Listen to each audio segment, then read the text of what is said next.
So what trees do, they do improve our quality of life. They do increase our property value, and they have a lot of functions in the landscape. But you need to select the right tree for the site. And with the list that we're going to go through today, which is rather extensive, um, you should have no trouble finding the right tree for your site. So be aware of what the soil conditions are. Some of the trees do better if they're in a more sheltered site. So sun and wind are very important to know. Space to spread out. You know, those little trees that we get now do grow, and you know, it seems like they do it overnight sometimes, and you just don't have enough room. So if it's going to be a broad spreading tree, don't plant it too close to a building. Also be a little aware of what pests are in the area. You'll notice that we are not offering any ash trees for obvious reasons. You know, it's hard to predict what pests will be around in another 10 or 20 years. I mean, who would have thought a year and a half ago that we'd be doing a Zoom presentation today, right? So you just never know what's going to happen in the near future.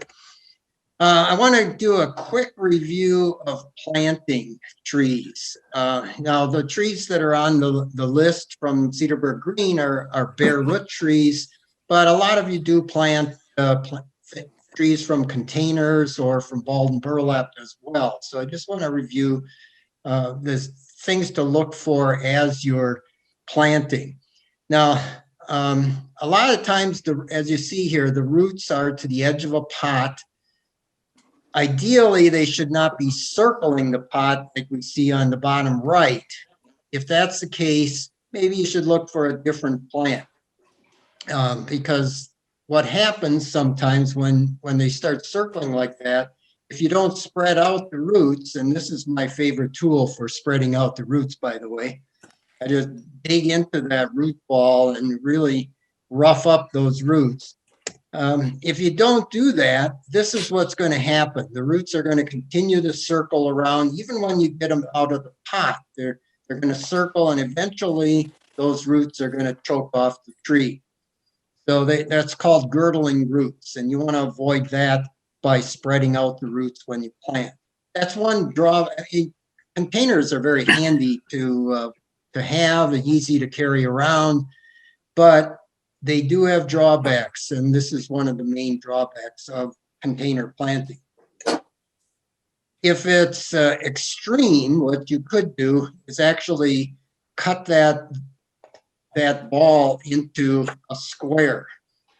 Now, this is a plant, a shrub probably, that has that spreads out by the use of rhizomes, and it's been in the pot too long. So what they did here is just take a saw, cut off all four sides, and you're taking a lot of roots out of there, but that's going to allow that plant to spread out and not choke itself off. And this is one that was trimmed in that box cut method, and you can see how the roots spread out appropriately.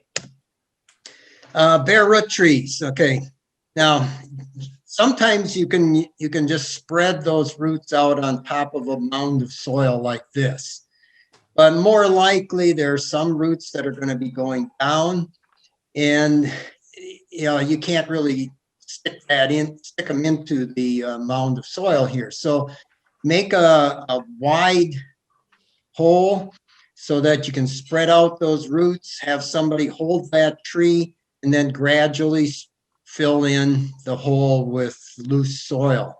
It's best to fill it in part way, water it in, and then fill it in the rest of the way. Balled and burlap trees. Okay, balled and burlap trees, you know, tend to weigh a lot, and but your larger trees are going to have to be balled and burlap like this. You can't really transplant a very large tree with bare root, and generally they aren't in containers either. So make sure that your hole is plenty wide because that's where the roots are going to grow. If it's in a basket, cut the basket off, cut the burlap off, and remove any restrictions of those roots. So the wider that hole is, the better. Now, a very important point here, no matter what method you use, you look for that flare at the base of the trunk. This flare like this should be above ground. Okay, you don't want that tree to be looking like a telephone pole going into the ground. Okay, so like I said, make it a wide hole, not just enough to get the ball into the ground, but plenty wide so that the roots can spread out. So important points, just to rehash, is to locate the trunk flare. Don't plant it too deep. Deeply, I guess, proper word there. My daughter's an English teacher, I should probably say that. Fill the hole with excavated soil. Don't heavily amend that soil, because if the roots find that the soil within that hole is much better than the soil surrounding, the roots are just going to stay in that hole and they'll start circling, especially if you have clay soil, to allow the roots to spread out and get into the surrounding soil. Don't use mulch up against the trunk. And if it is heavy clay soil, actually plant the tree a little bit high and then taper your soil down from the root or the trunk flare. Staking may or may not be needed. Generally, if it's bare root, I would strongly recommend staking. And if you're buying from the bare root plant sale, you will get stakes along with the tree. So you have basically everything you need except the soil. Use opposing stakes. If you'll be getting two stakes, they should be opposing each other like this. You should not be using, it used to be that you'd use pieces of hose or something round like that, but that can actually dig into the tree. This is what you should use to attach to the tree. Something broad and flat, and that won't rub the tree. So, okay, here's a perfectly planted tree. Root trunk flare at the surface. Mulch, maybe couple inches of mulch, not up against the trunk. A wide hole, properly staked, and backfilled with the soil that you took out of the hole. All right. Do not volcano mulch like this. What can happen is that insects and disease can build up along the trunk and cause damage to the tree. So that's why you want to keep the area around the base of the tree within a couple inches free of mulch. Okay, so let's get started on this list, and you can't help but find some trees that you're going to be liking, because we've got a wide selection. Now, I found a couple of quotes that I thought were kind of interesting. Suburbia is where the developer bulldozes out the trees and then names the streets after them. How true is that, huh? That was written by a columnist for the Kansas City Star by the name of Bill Vaughn. And a society grows great when old men plant trees, or women plant trees, whose shade they know that they shall never sit in. So, you always say that you're not planting a tree for yourself, you're planting it for the next generation. But with proper selection, that tree should last for generations to come. Okay, so if you have that list, we'll get started. Now, there are 10 maples on the list. So let's sort them out a little bit and see which ones would work in your yard. Acer nigrum green column is the black maple. If you looked at this tree and you weren't a botany major or horticulture major, you'd probably say it's a sugar maple. they are very closely related to each other. In fact, the leaves look pretty much the same, and they're both native to the Midwest, including Wisconsin. But black maple is actually a little more adapted to our area, the colder temperatures, than is sugar maple. So it's a great tree for our area. You can use it in sun or shade, has great fall color, great form. And all of these maples are easy to transplant. One nice thing about a maple is they do have fibrous roots, and so they transplant quite readily by bare root methods. On the other extreme of size is flame Amur maple. Now, if you're familiar with where the Amur River is, or if you're not, I'll tell you, it's in Siberia. So you know that this tree is extremely hardy. It's probably one of the hardiest of the small maples. We can't use, think, Japanese maple. I do have some hybrid with Japanese maple in my yard, and they're great trees. But this is also a very good tree. Great fall color. Now, quite honestly, this is not my picture. It's a vanity picture, I guess you could say, for advertising purposes. So it may or may not be that good, but it's got good fall color, very drought tolerant, very hardy. If there's a drawback to the Amur maple, it's that it does tend to produce a fair amount of seeds, which could germinate in your yard, but otherwise it's a very good tree.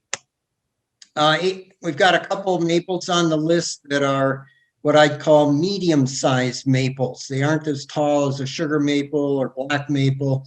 They're kind of in between. Now you may think, well, 30 feet, 30 to 40 feet is a tall tree. Well, yeah, when you're 6 feet tall, it is tall. But compared to most trees, like a sugar maple, which can get 60 or 70 feet tall, it is a medium-sized tree. Hedge maple is about 30 feet, very urban tolerant. You can see from the picture how dense this tree can get.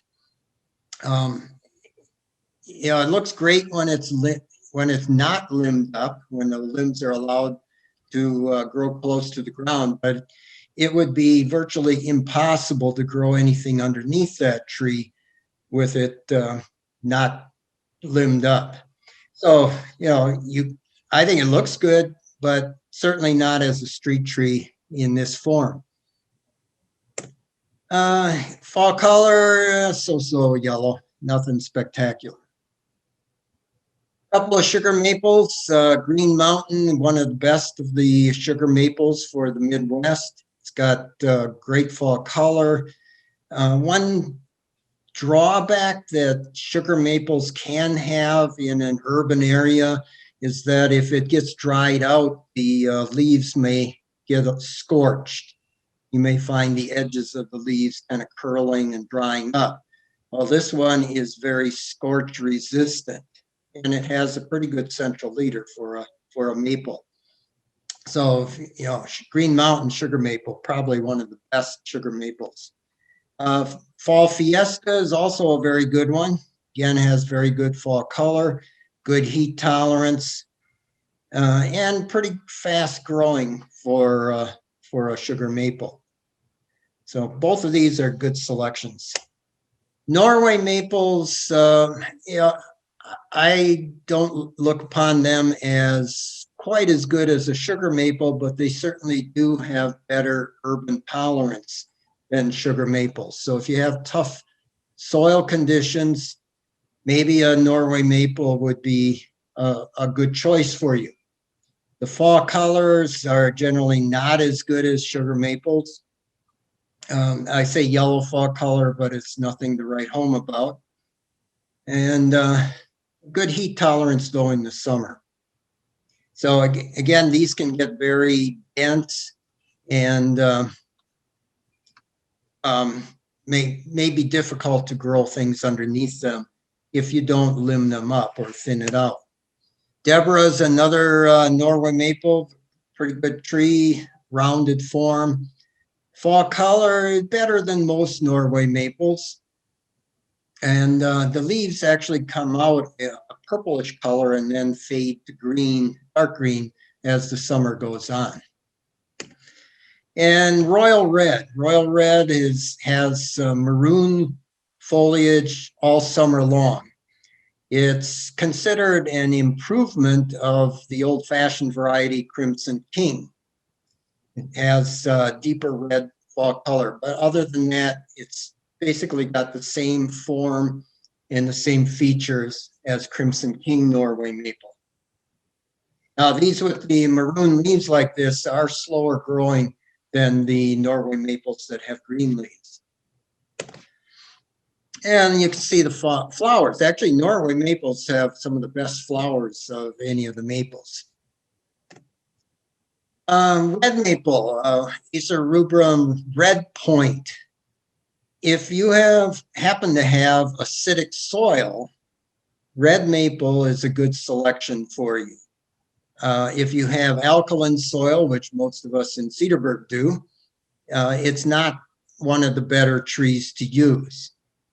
But they are known for their great fall color, and red point is an excellent selection. But like I said, if you have alkaline soil, I would not recommend. I would not recommend it.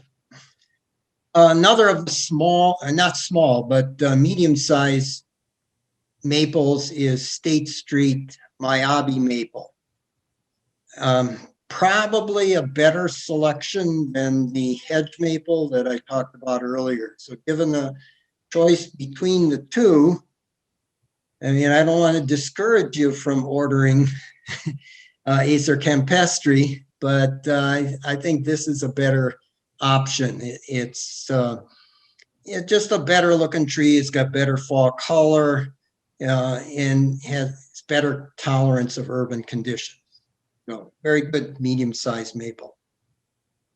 All right, that's all the maples, which is about 10 of them. So if you can't find one there, I can make other recommendations.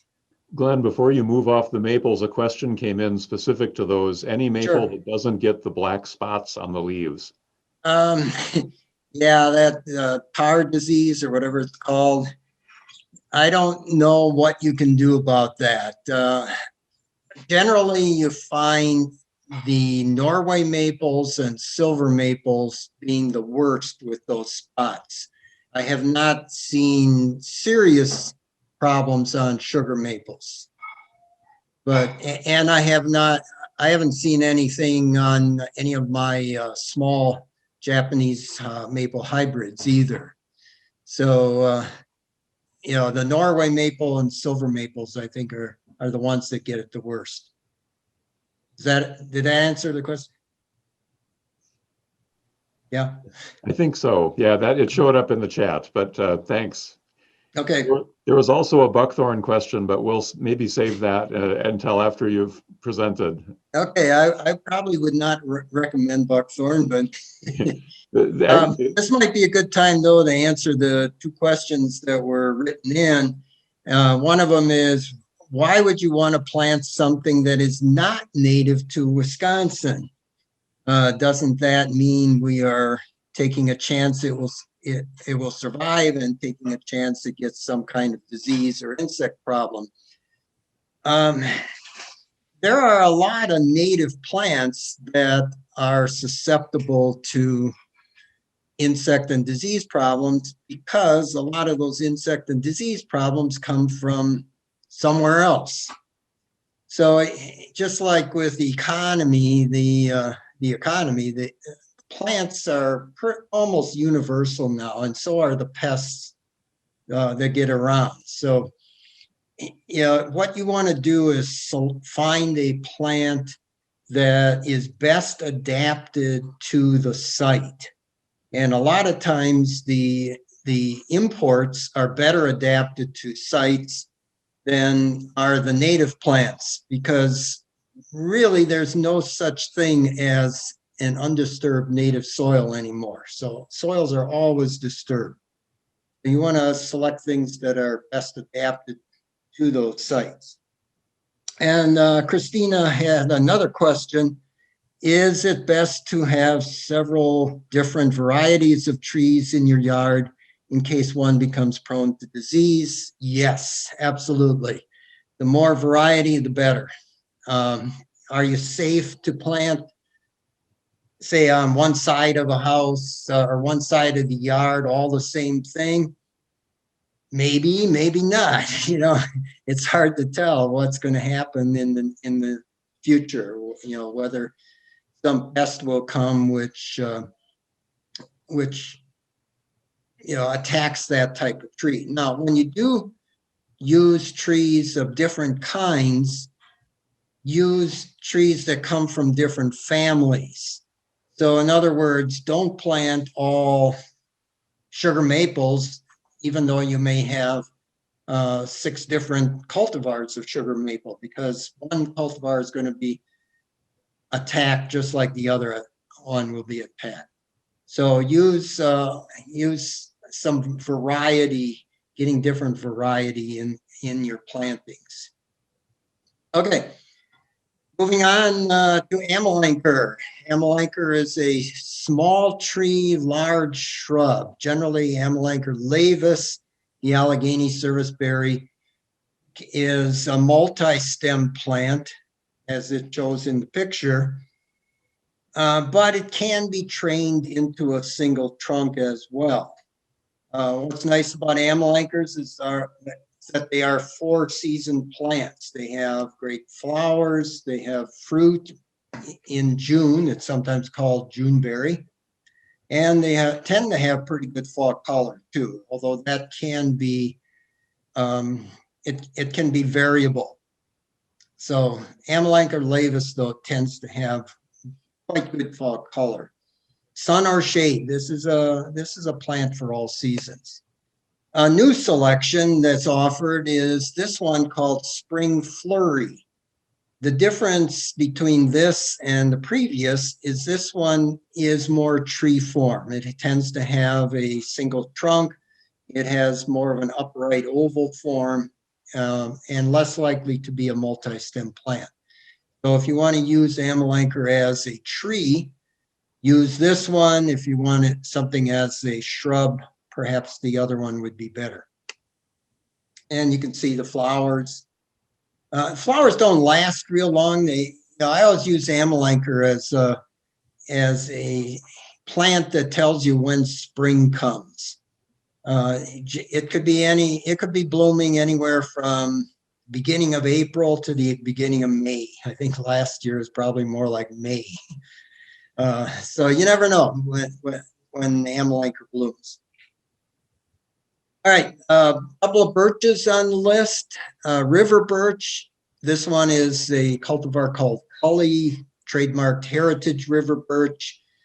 River birch is a tree native to river bottoms, as the name implies. You find it along the Mississippi River, not necessarily in flooded areas, but flood plains. So it likes moisture. It also likes acidic soil. So if it's not on acidic soil, it can get chlorotic, yellow leaves. And that's not a good thing because the tree will tend to go downhill. Heritage is a very fast-growing river birch. And the bark is a lighter color than a typical river birch. River birch could have kind of a cinnamon brown type bark, exfoliating.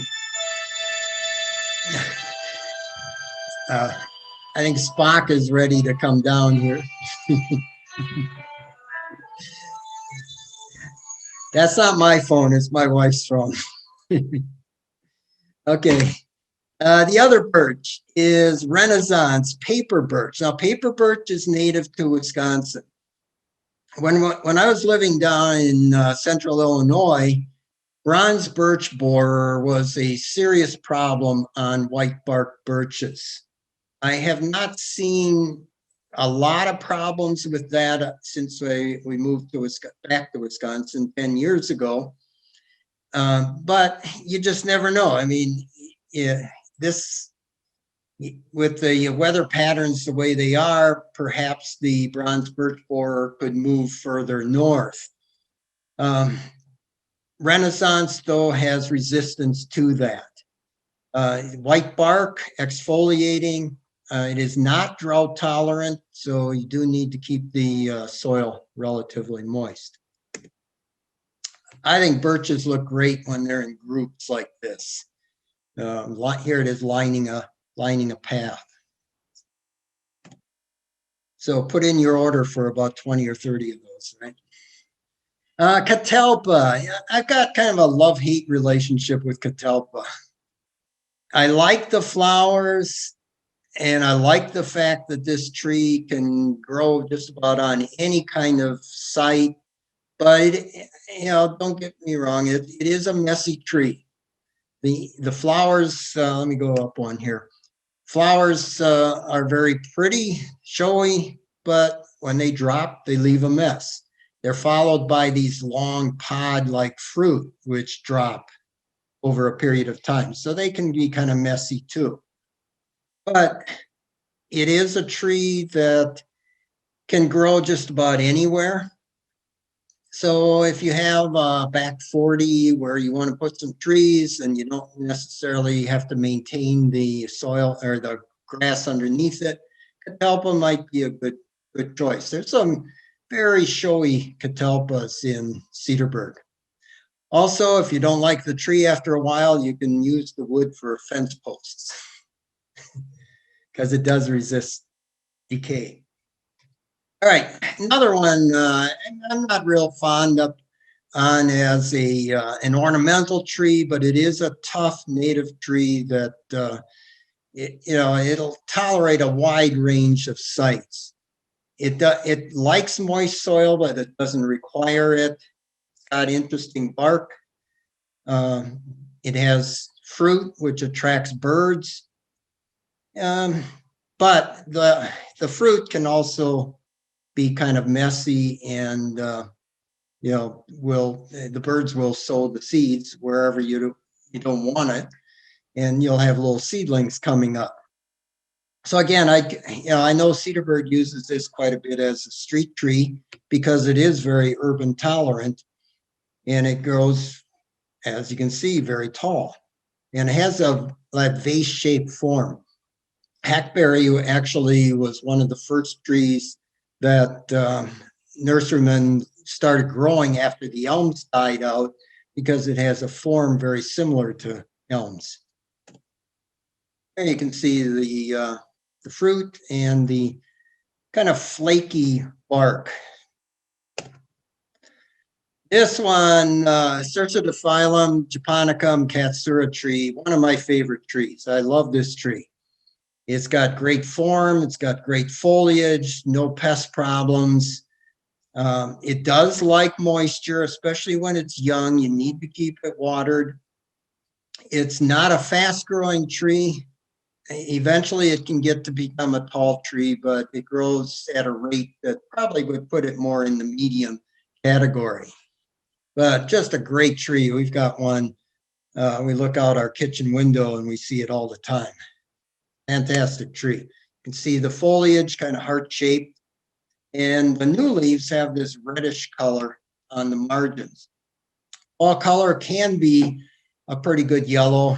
It has not been real consistent for us from year to year, though. Red buds, nice small tree, native red. Well, it's debatable whether this one's native or not. It is native just across the border down into Illinois, and supposedly there was a pocket right around Columbus, Wisconsin, where it was found, and that has been the source of hardy redbuds. So, if you look for a northern grown redbud, you'll be sure of it being hardy. But it's a great plant for multi-season interest. It's got these large heart-shaped leaves, leathery leaves. It has pink flowers in the spring, all the way up and down the trunk too, into the smallest branches and even into the large trunks.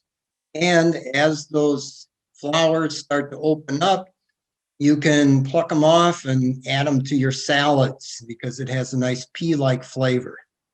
So there's your Martha Stewart tip of the evening.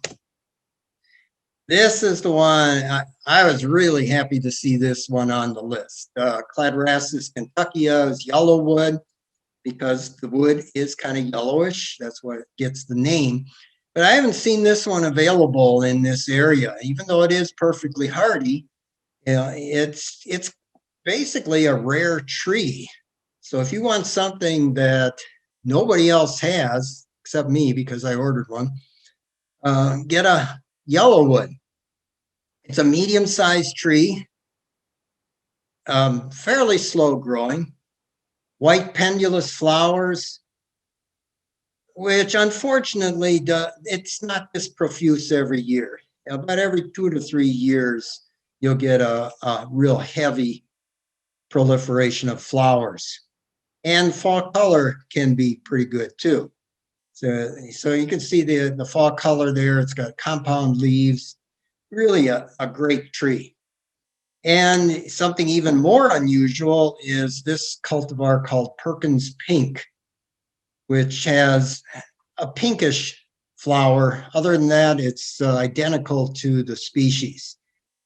Just interestingly, it was called Perkins Pink, but it was discovered in the 1930s at the Perkins Institute for the Blind in Watertown, Massachusetts. So interesting tree. So highly recommended. There you can see the pinkish flowers, not a deep pink, just a kind of a pale pink. One thing though, if you get this one and you don't get any flowers the first year or just a few the second year, don't come knocking on my door because it is going to take a few years for it to start producing an abundance of flowers. And like I said, after it starts producing, about every 2 to 3 years, it gets a heavy dose of flowers. Winter King hawthorn. We don't see a lot of hawthorns around here. Some are native to Wisconsin. I don't think Winter King is, though. I'm not sure about that positively. But hawthorns tend to be small trees. Now, 25 to 30 feet, that's considered small. It's going to take a long time for it to get to that size. Hawthorns are very soil tolerant. They can take dry soil very well. Put them in full sun, they'll get fruit, they'll get flowers. So again, a multi-season plant. Now, you can limb this up and use it as a like a small tree, or you can leave the lower branches spread out like in this picture here. Personally, I think hawthorns are best if you have a big area for them and allow those lower branches to grow. Here you can see the flowers and the fruit. Now, some hawthorns do have thorns. This has very few, if any. Also, some hawthorns can be susceptible to disease. This one, like rust disease, this one, it has minimal problems with rust. So hawthorns are actually a good alternative to crab apples. They both get about the same size. Up to another tree that gets to be a full-size tree is the honey locust. Skyline honey locust, probably the best of the honey locust. It's a male tree, so you don't have any pods, you don't have any thorns. Very fine dappled shade underneath a honey locust. You'll never have to rake up the leaves of a honey locust. I guess that's a big plus for this tree. And a pretty good central leader too on Skyline. Here you can see what that dappled shade looks like. So very easy to grow things underneath a honey locust. Kentucky coffee tree, another one of my favorite trees, is Gymnocladus, a tall tree. It's what's called a dioecious tree, which means that the male and female trees are separate. Now, the problem with ordering a straight species is that you don't know what sex the tree is going to be. If you do not want the pods to form on your tree, you need to get the cultivar either espresso or stately manner. Let me see which one is available here. Espresso is available in the tree sale. Very interesting tree. They don't look like much when they're small. They just have a few large branches going off in different directions. And that's because the leaves are what are called dicompound. Oops. This is all one leaf here. So it has this central rachis and then these pinnately compound leaflets. Good gray-green foliage color. Flowers, nothing to write home about, but overall a great tree. We have one in our backyard, and I mean, every year that tree gets flooded. And I'm sure with all the snow that we have now, when the snow melts, that we'll have a flood in our backyard again. And this tree comes through when in flying colors. It has never had problems due to flooding. Here you can see again what one leaf looks like. And this is what the pods look like. So if you don't want to be picking up these pods, get the cultivar espresso. Sweet gum, American sweet gum, liquid ambar, cultivar moraine. Sweet gum, you know, if you had told me when I first moved back to Wisconsin that we'd be recommending sweet gum, I would have said, no way, it's not hardy enough. But this cultivar moraine is a very hardy plant, and it has done very well along the streets of Cedarburg. Gets to be a tall tree. It has a great form, good central leader, interesting leaves, and fall color can be spectacular. Does best on acidic soil, but it seems to be doing okay on the streets of Cedarburg too, so I wouldn't hesitate using it. If there's one drawback, when the tree gets larger, it produces these fruit, which look like the medieval weapon called a mace. And, you know, when they drop, obviously you pick them up. So I don't know if there's any tree that has absolutely no issues with it at all. But star-shaped leaves, great fall color. All right, crab apples. Now we've got 8 different crab apples on the list. So they all have pretty flowers. They all have pretty fruit. And, you know, when you get a crab apple, the first thing you should be thinking of is not the flowers, not the fruit, but is it disease resistant? Years ago, crab apples were very susceptible to a disease called scab. And by the middle of summer, you wouldn't have any leaves on the tree. I'm sure there's a lot of those around yet. The newer varieties have been selected not just for their aesthetics, but for their scab resistance. And all of those on the list here have at least good scab resistance. Some are excellent. So let's look at the differences between them. Adirondack is more of an upright grower, as you see in this picture. Like a lot of upright growing crab apples, though, it does tend to get a little bit of middle age spread. None of us, of course, can relate to that, but crab apples sometimes do that.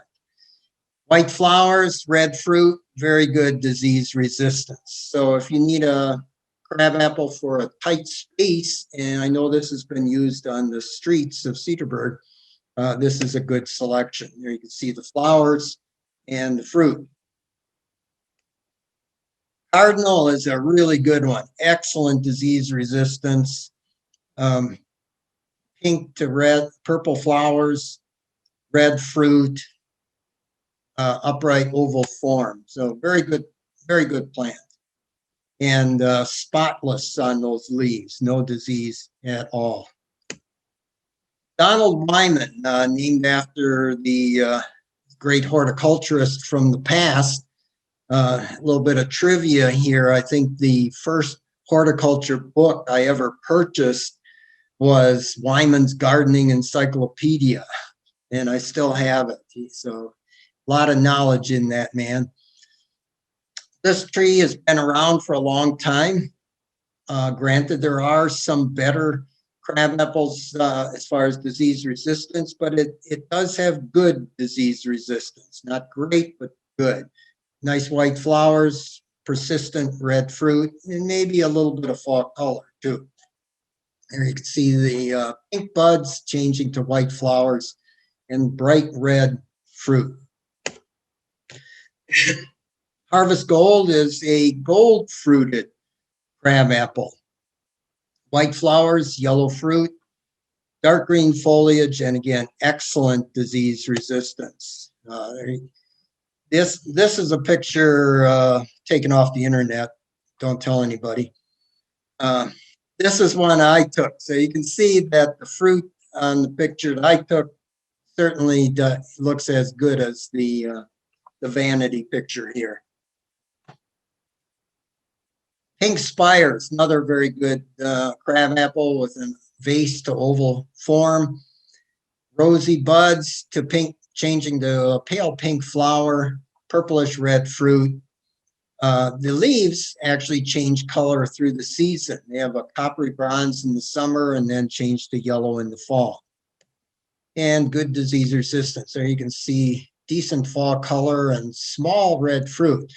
Actually, small fruit is an advantage on crab apples because the birds tend to take smaller fruit.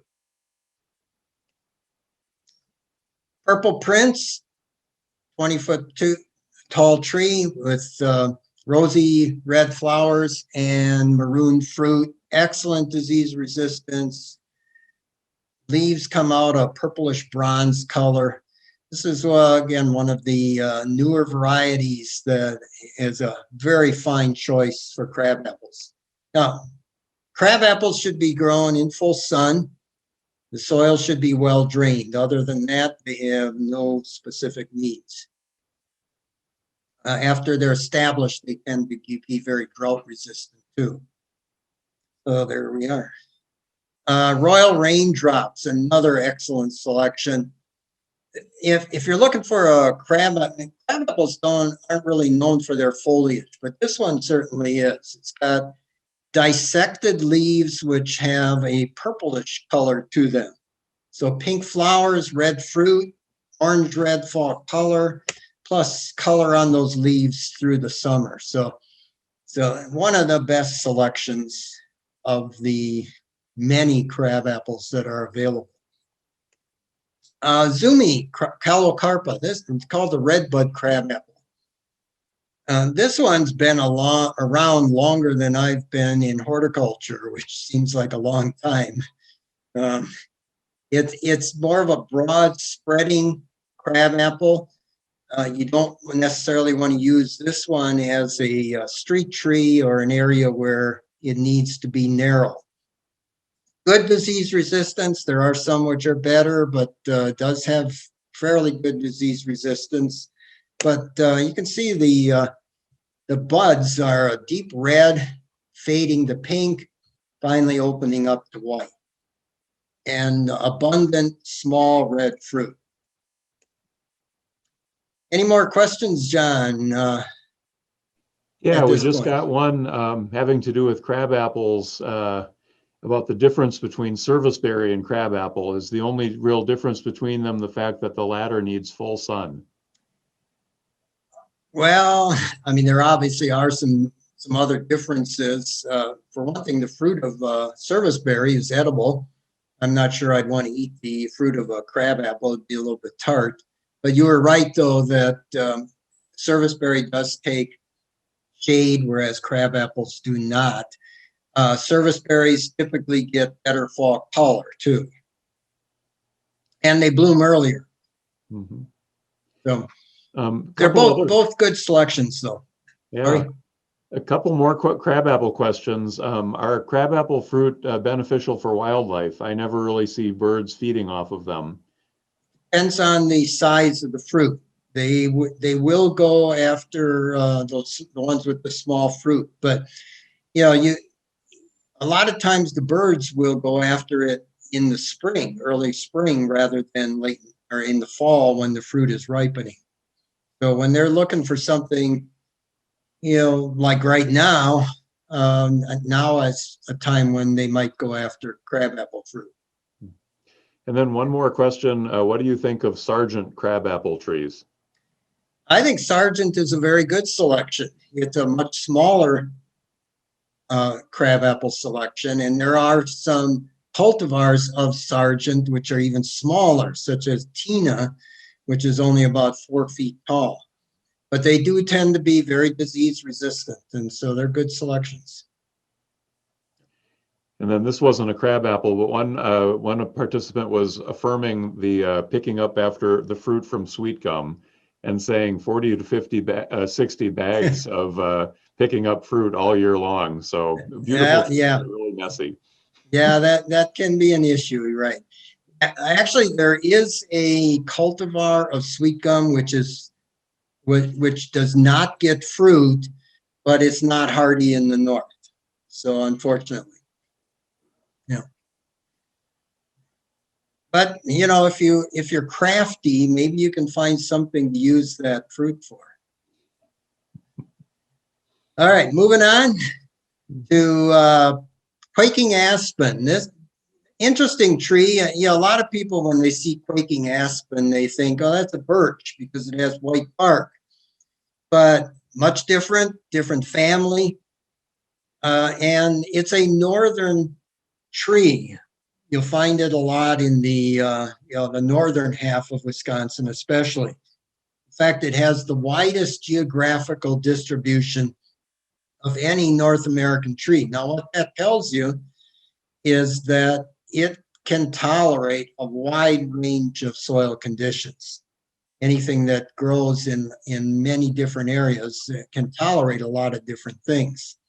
Interesting things about quaking aspen, they have that narrow growth, great golden yellow fall color, and they have leaves which tend to flutter with the slightest bit of breeze. That's why it's called quaking or tremuloides. It trembles because of the breeze. So that makes it kind of, I think, an interesting tree. And like birches, though, it does look best in groupings. There you can see the golden yellow fall color of quaking aspen. Black cherry, a native tree. We find it in upland woods, typically with oaks, maples, things like that. It is the only prunus that it gets to be a tall tree. Most prunus are in the small range. And it's also the last prunus to bloom, which refers to the specific name Serotina, which means late. Very good for wildlife. A lot of birds go after the fruit. I understand a lot of butterflies use black cherry as a source of nectar. And if you live long enough, the wood is extremely valuable. It's one of the most valuable woods as a hardwood.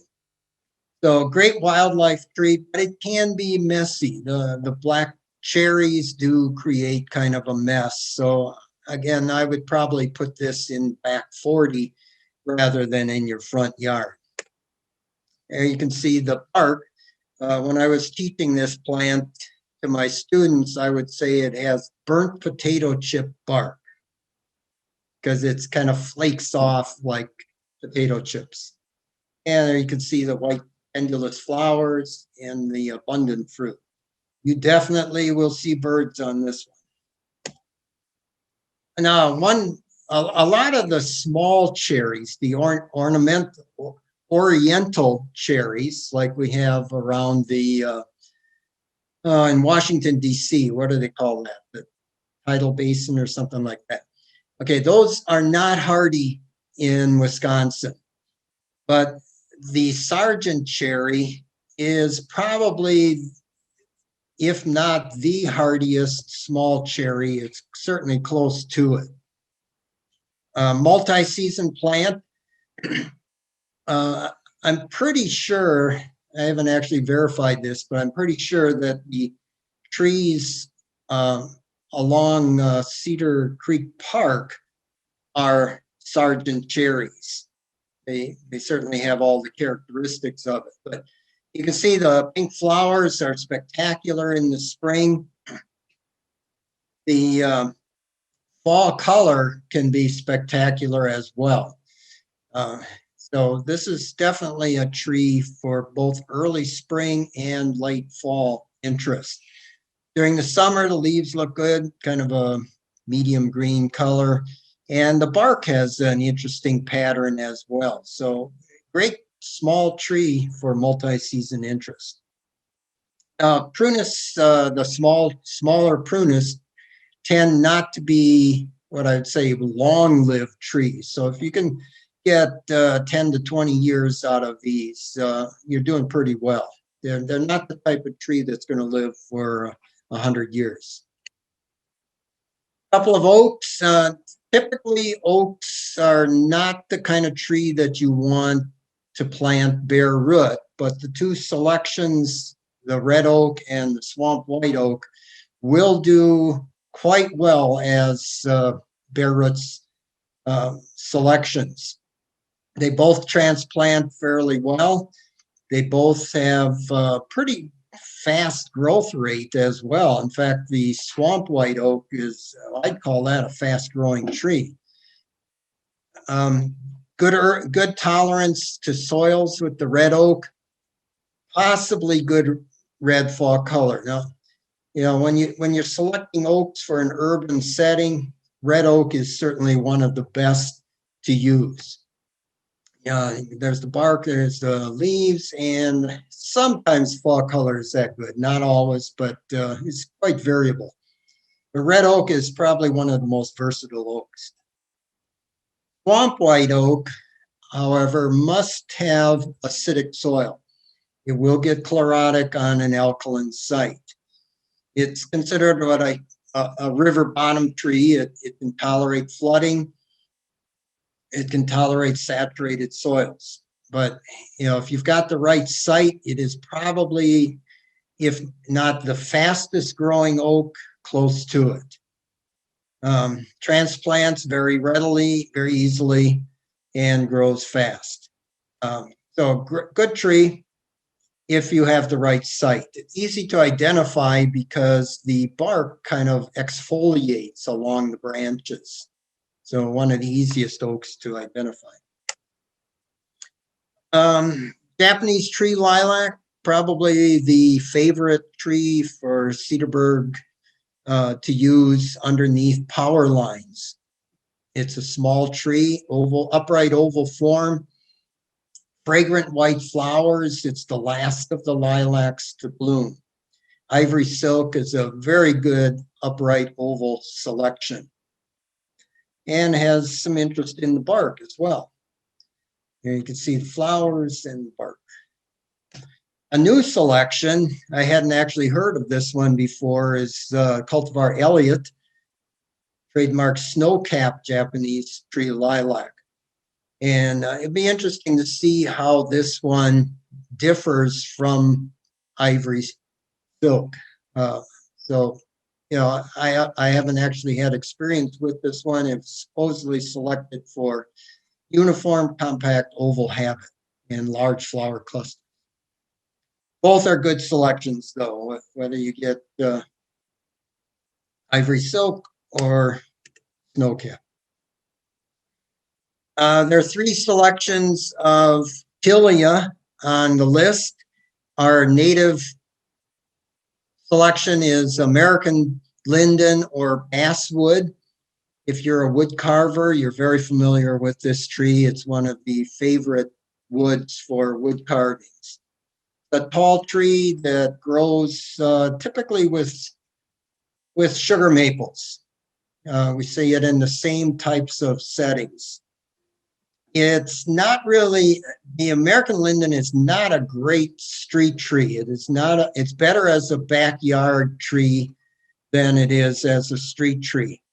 This picture was taken of the last remaining American linden on Linden Drive on the University of Wisconsin campus. Years ago, they used a lot of salt on the roads, and the American linden would not tolerate that amount of salt. So as these died out, they got rid of them and planted a different kind of linden, which is more urban tolerant and tolerant of salt. One nice thing, though, about basswood or American linden is it has very fragrant flowers. If you walk past one of these when it's in bloom, you'll know it. You'll look around and you'll say, what is that gorgeous smell? Because it has extremely fragrant flowers. Fall color has none, basically. Now, lindens also get what's called basal sprouts. And you can see that on some of the trees that are older trees that are used in Cedarburg. They'll sprout up from the base like this. So it will require obviously a little bit of maintenance to keep it as a single trunk tree. A better tree, though, for urban settings, street use, is the little leaf linden.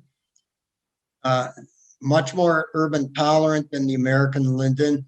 Flowers are somewhat fragrant, maybe not quite as fragrant as the American linden. Greenspire has probably the best form of any of the little leaf lindens. Good central leader and a nice upright oval form. And probably one of the best for fall color as well. And then there's the Redmond linden. Now, Redmond linden, initially, when I was taking horticulture classes in Madison, this was listed as a hybrid with the American linden, but it has since been placed in as a cultivar of American linden. But it is a cultivar which does have much better urban tolerance than the species. Narrow pyramidal form, shiny leaves, and again has those very fragrant flowers. Okay. And we'll finish off with a group of elms. What made American elm so popular years and years ago? It was fast growing. It was urban tolerant. And it had upright branching structure. So what they've tried to do in hybridizing elms is to get urban tolerance, to get that upright form, and to maintain the fast growth rate. Probably the best, in my opinion, selection of hybrid elms is Accolade. Good foliage, very urban tolerant, and good foliage which has minimal, if any, pest problems. And of course, resistance to Dutch elm disease. So Accolade elm would be my first choice for an elm. Very soil tolerant. You can grow elms on virtually anything. Now, there are a couple of selections of American elm. And, there's no such thing as an American elm which is immune to Dutch elm disease. The 2 selections that we've got offered here are resistant or tolerant, which means that they most likely will not get Dutch elm disease, or if they get it, it won't kill it. But there's no guarantee that it can't get Dutch elm disease. But anyway, Jefferson was cloned from an elm on the National Mall in Washington, D.C., so a little bit of historical significance there, and has a form typical of the American elms, and a little bit of fall color as well. Here's what American elm leaves look like. They're an asymmetric leaf. They're rough to the touch. One of the first of the trees to bloom in the spring. Another American elm is New Harmony. Again, has the typical form of the American elm. It's obviously a small tree, where it hasn't formed yet. But even here, you can see those upright branches, upright vase-shaped form. Fall color, a little bit better than most American elms, and excellent tolerance to Dutch elm disease. Another hybrid elm is Patriot, medium to tall tree. No problems with Dutch elm disease. It is basically immune to it because it has no American elm in its blood. But it is a very complex hybrid with about 5 or 6 different elms from around the world, actually, that have gone into breeding this plant. And finally, we have Triumph, also called Morton Glossy. It's considered a sister to Accolade, but I don't think it's as good as Accolade, and slightly different parentage. It has Japonica and Wilsoniana again, but it also has some Ulmus pumila in it. Whoops. And Ulmus pumila is a terrible tree. So Triumph, it's a good selection, but not great. Very urban tolerant. Does have a little bit of issues with some foliage problems. So we've got one of these in our yard, and we do see some blotches on the leaves. All right, that pretty much covers it. So, by the way, if you're looking for something to do on these snowy days, today wasn't, but I'm sure they'll come again. Just look up my blog here, and I've got probably 150 different articles there you can read about different plants. So feel free to do that. Otherwise, go to the Cedarburg Green website and see what they're all about. All right, thank you, Glenn. A couple questions that showed up in the chat while you were presenting. One of them has to do with quaking aspen and disease tolerance. Is quaking aspen more disease tolerant than paper birch or vice versa? Well, it's totally different types of diseases. Neither, I would say neither are highly susceptible to problems in Wisconsin. And that's because, well, both are native to Wisconsin. That doesn't mean they aren't susceptible to pest problems, but they are adapted certainly to our weather conditions. Mm-hmm. Quaking aspen is a populus, and populus tends to have issues with diseases, but I haven't seen a whole lot of problems on quaking aspen. And we've got a fair amount of old birch in the city here too. So.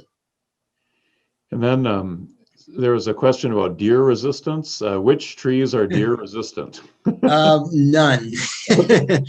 No. Well, they love crab apples for one thing, and they'll nibble on the fruit. They aren't going to hurt the tree by eating the fruit.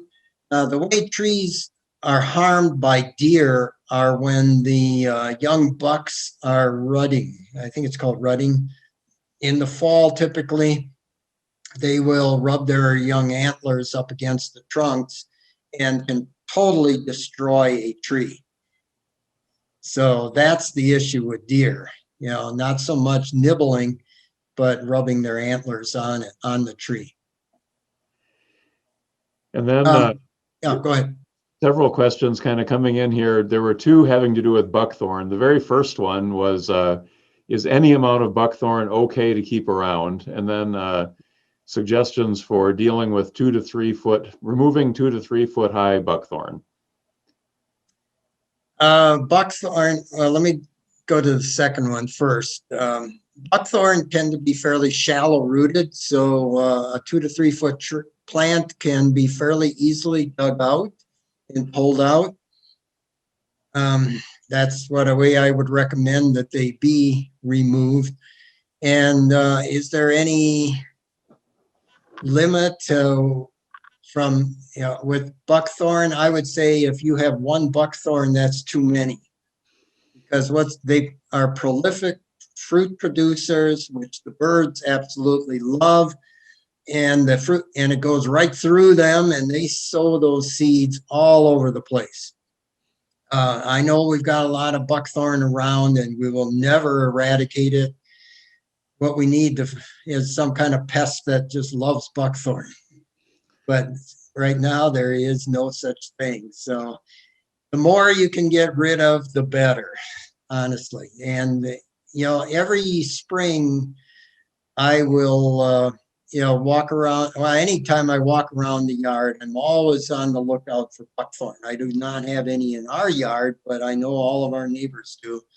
And of course, we get seeds from them. So the younger they are, the easier they are to pull. One more thing, somebody had mentioned to me, and a little plug here for land and water management. The land and water management in your county typically has tree sales. So if you're looking for trees in great numbers, you can of course order them from Cedarburg Green, but if you don't care how big they are to start with, you just want a lot of trees to plant, you can get them pretty cheap from the land and water management. I know I did that with some balsam firs a number of years ago. I ordered them, and I've got several around the yard, several I gave away, and hopefully some I'll use as Christmas trees. And then lots of questions coming in here.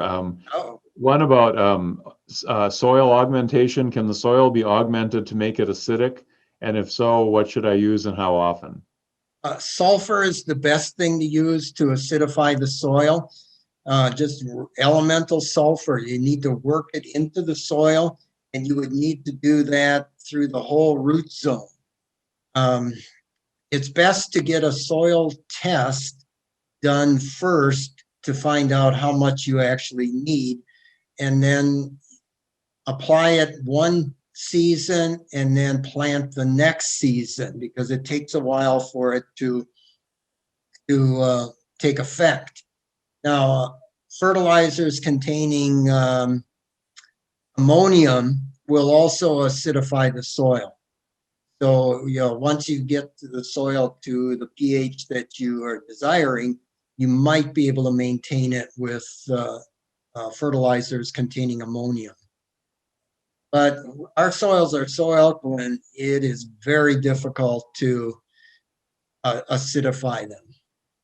Mm-hmm. Let's see. Boy, I'm not sure we're gonna be able to get to all these questions, but suggestion for trees that work in wet areas near a swamp. Well, swamp white oak is one. Let's see. Typically, elms can tolerate wet soils. Especially American elm can tolerate wet soils. Let me see what else I can think of something. The Kentucky coffee tree, I wouldn't use it in a swamp, but if it's going to be flooded periodically, it would certainly tolerate that. I would probably stay away from maples unless you use silver maple, which I would never recommend. Um, Catalpa is another one that can probably tolerate, periodically wet soils. And then another question, I hear a lot of bad things about black walnut trees. Do you not recommend them for a backyard? Well, they do make a mess. Okay, let's put it that way. So I love black walnut trees. I don't see anything bad about black walnut trees, but they do make a mess. When the fruit drops, you'll be picking up bushels of that instead of sweet gum balls. But otherwise, black walnut, again, it's kind of one of those trees for an area where you don't really care what happens underneath the tree, where you don't have to maintain the lawn underneath it. Okay, and then this is curious about size. Is there an advantage to getting more mature trees for transplant, 3 to 4 inch caliper, or smaller trees, 1 to 2 inch caliper, like in the bare root trees? Yeah, the bare root trees are between 1.5 and 2 inches caliper. They're typically the size that cities plant along streets. Okay, yeah, I was actually going to mention this and I forgot. So thanks for asking that question. The larger the tree, the longer it takes to get established. Typically, you can say a year for every inch of caliper. Now, when you plant a bare root tree, the first year, you're not going to see much, if any, growth. It's going to take a couple years. The rule of thumb is 1 inch, like I said, 1 year for every inch. So the first year it sleeps, the second year it creeps, the third year it leaps. All right. So whether you plant, say, a 2-inch tree versus a 5-inch tree, 10 years from now, they're going to be the same size, quite frankly. Yeah, because that 5-inch caliper tree is going to take 5 years to get growing and to get established, whereas 2-inch tree is going to take 2 years. Okay, another question. Any advice about evergreens? Which to plant that grow quickly? Norway spruce is a large, fast-growing evergreen. White spruce is also a pretty good selection. Yeah, let's see. For fast growing, I'd say Norway spruce is heads and shoulders above any of the others. But as long as you ask, do not plant a Colorado blue spruce. They're very disease susceptible. So better selections are the white spruce and the Norway spruce. All right, and then just a couple more comments, I guess, on buckthorn, just that goats love to eat buckthorn, Yeah. and a person has had good luck using a weed wrench for buckthorn, a device called a polar bear to kind of wrench it out of the ground. Right, yeah, that works, yep. And then question about lindens. Are lindens messy? Not really, other than the basal sprouts, lindens are not really that messy, no more than any other tree. I haven't seen a lot of problems here, but I know when I was in central Illinois, there were a lot of issues with Japanese beetles and lindens, birches too, for that matter. But I have not seen serious problems with Japanese beetles around here on lindens. But it's no more messy than any other tree, really. And since you mentioned Colorado blue spruces, that came up in the chat. What causes the diseases around here, and what to do for Colorado spruce besides chopping? That was going to be my recommendation. There are some it's a fungus-caused disease. Usually it's Staphystroma needle blight or something like that. Needle cast, I'm not sure exactly what the name is, but it is a fungus-caused disease. And in order to prevent it, you need to be spraying it in the spring before you see issues with it. And it's weather related. So in damp conditions, it's going to be worse. In more shade, it's going to be worse. A better alternative, as long as we're talking about blue Colorado spruce, is to plant a white fir, Davies concolor. Most people can't tell them apart, but it's a much better tree.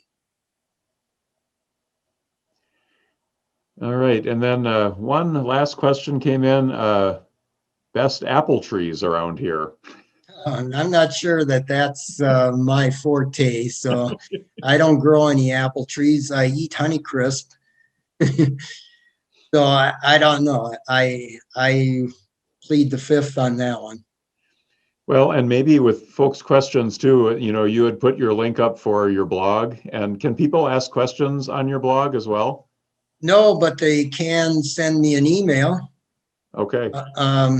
I'll give you the email address for the one I use for my news graphic articles. It's plantmanglenn@gmail.com. Two N's in Glenn. Plantmanglenn@gmail.com. All right. And Jeannie just put that in the chat as well. So, Okay. yeah. Well, thank you everyone for those questions and just for all the participation. That is really wonderful. And Glenn, what an informative presentation. Really appreciate it. We had a lot of trees to get through, and hopefully somebody is still awake out there. Yeah, we still have a fair amount of participants on the call, so Yeah, it's that's great. good. It's great that all of you are giving up your Monday evening for this. So I think that will wrap us up here for tonight. But thank you, everyone. And Glenn, you're getting lots of thanks and appreciation in the chat here as well. So we I would all be appreciate it. applauding. Thank you very much. There's one question. Virtual handshake. Yes. There was one question for wet spots, bald cypress. Yes. Yeah. Although I have not had great luck with bald cypress, again because of the alkaline soil. But a close relative of bald cypress is dawn redwood. It's not quite as adaptable to swamp conditions, but it can tolerate, again, periodic wet conditions. And alders too. Let's see. Yeah, alders. Black alder can tolerate wet soil. All right. Thanks. Very good. Well, thanks everyone, and think spring, and thanks for your participation, and have a good rest of your night.